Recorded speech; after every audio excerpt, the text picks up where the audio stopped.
Selamat sejahtera semua. Kami dari SK Sultan Syamsuddin Alamsyah. Ahli kumpulan kami terdiri daripada 3 orang, iaitu saya, Muhammad Khalid bin Muhammad Fakhrul, Nur Irish Idinas dan Ainun Mardiah binti Muhammad Khairul Fahmi. Kumpulan kami akan membentangkan hasil ciptaan kami. Ini adalah hasil daripada penelitian dan perbincangan dari semua ahli kumpulan. Kami telah menghasilkan alat kawalan jauh iaitu remote braille khas untuk penggunaan optimum orang buta. Rekaan ini dibuat dengan menggunakan aplikasi Tinkercad.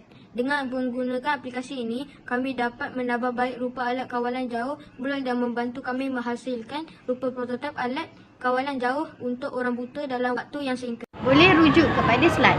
Definisi remote braille. Remote braille merupakan sesuatu alat komponen peranti yang kecil digunakan untuk mengendali perkakasan braille. Remote ini juga tanpa wayar dan boleh digunakan dengan jarak yang jauh ataupun jarak yang dekat.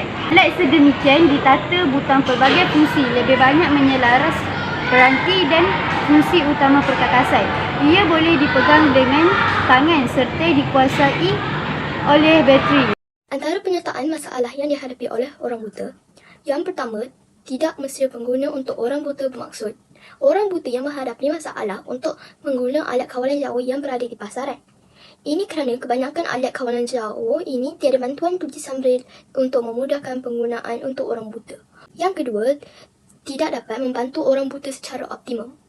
Saya pernah melihat satu alat kawalan jauh jenama Panasonic yang mempunyai tulisan braille. Tetapi alat kawalan jauh itu hanya menyediakan 2 bahagian. Ianya terhad untuk orang buta menghidupkan dan mematikan televisyen.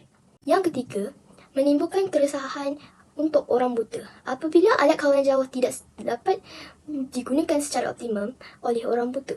Yang keempat, sekiranya terdapat masalah atau kerosakan pada alat kawalan jauh, akan terdapat jurang komunikasi di antara orang OKU. Oleh itu, remote ini perlu dihantar ke pusat membaiki alatan elektronik untuk memudahkan orang buta menggunakan seperti sedia kala. Dan yang terakhir, tenaga pakar untuk membuat remote braille adalah terhad. Ini akan membantukan penghasilan besar-besaran alat kawalan jauh braille ini. Lebih banyak usaha research and development akan diperlukan untuk menghasilkan alat kawalan jauh ini. Ini adalah idea asal yang kami mereka cipta. Pada peringkat awal, kami hanya mencipta remote braille ini seperti biasa dan tanpa adanya kod braille. Setelah kami berbincang semula, kami mendapat idea untuk menambah kod braille, butang voice, butang TV iaitu televisyen dan butang TF iaitu telefon supaya memudahkan orang buta untuk menggunakannya. Terdapat beberapa penyelesaian masalah, antaranya memudahkan orang klien buyer iaitu orang yang mengalami masalah penglihatan untuk menggunakan remote braille. Yang kedua, memudahkan mereka berurusan dengan semua orang dalam pelbagai sektor ekonomi. Maksudnya, mereka dapat berdikari dan mencari sumber pendapatan sendiri. Yang ketiga, mudah untuk orang kelainan upaya berdikari diberi peluang dan mendapat kemudahan seperti manusia biasa. Yang keempat, dapat membantu orang kelainan upaya dan orang kurang daya penglihatan untuk menjalankan urusan sehari mereka dengan lebih mudah sama seperti manusia biasa. Yang kelima, membantu orang sekeliling mereka memahami apa yang mereka mahu dan apa yang mereka perlu untuk keperluan seharian. Kegunaan yang khas untuk orang buta. Yang pertama, memudahkan orang buta untuk membuat sesuatu perkara tanpa bantuan orang sekeliling. Dengan adanya remote braille ini, dapat meningkatkan keyakinan orang buta. Yang kedua, orang buta dapat kerasaan yang sama seperti orang normal. Contohnya, melakukan pekerjaan seharian, menguruskan diri sendiri dan yang lain-lain. Yang ketiga, dengan adanya remote braille ini, orang buta tidak ketinggalan dalam arus pemodenan di mana informasi terkini dapat mengetahui dengan mendengar selain daripada pembacaan tulisan braille. Yang keempat, untuk orang buta mengenal pasti dengan info yang mereka perlukan.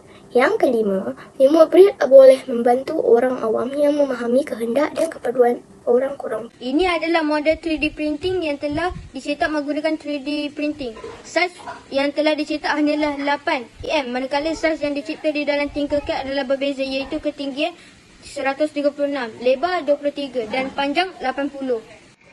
Ini pula video semasa penghasilan 3D printing.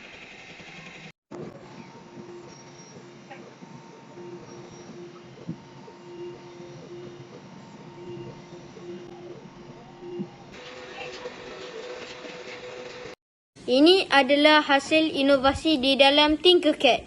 Terdapat beberapa butang yang ada pada remote braille.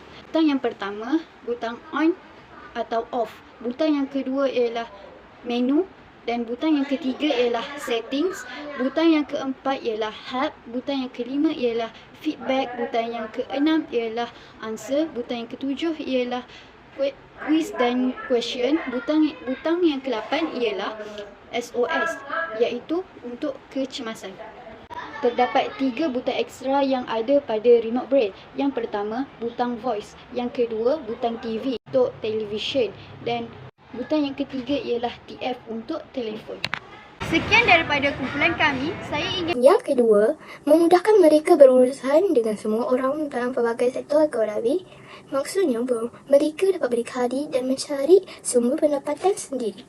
Yang ketiga, mudah untuk orang kelainan upaya berdikari diberi peluang dan mendapat kemudahan seperti manusia biasa. Yang keempat, dapat membantu orang kelainan upaya dan orang kurang daya perhatian untuk menjalankan urusan sehari mereka dengan lebih mudah sama seperti manusia biasa. Yang kelima, membantu orang sekeliling mereka memahami apa yang mereka mahu dan apa yang mereka perlu untuk keperluan seharian. kegunaan yang khas untuk orang buta. Yang pertama, memudahkan orang buta untuk membuat sesuatu perkara tanpa bantuan orang sekeliling. Dengan adanya remote braille ini, dapat meningkatkan keyakinan orang buta. Yang kedua, orang buta dapat kerasaan yang sama seperti orang normal. Contohnya, melakukan pekerjaan seharian, menguruskan diri sendiri dan yang lain-lain. Yang ketiga, dengan adanya remote braille ini, orang buta tidak ketinggalan dalam arus pemodenan di mana informasi terkini dapat mengetahui dengan mendengar selain daripada pembacaan tulisan braille.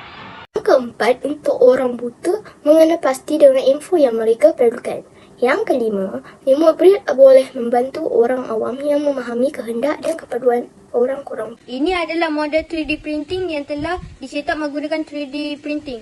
Saiz yang telah dicetak hanyalah 8 mm, manakala saiz yang dicipta di dalam Tinkercad adalah berbeza, iaitu ketinggian 136, lebar 23 dan panjang 80. Ini pula video semasa penghasilan 3D printing.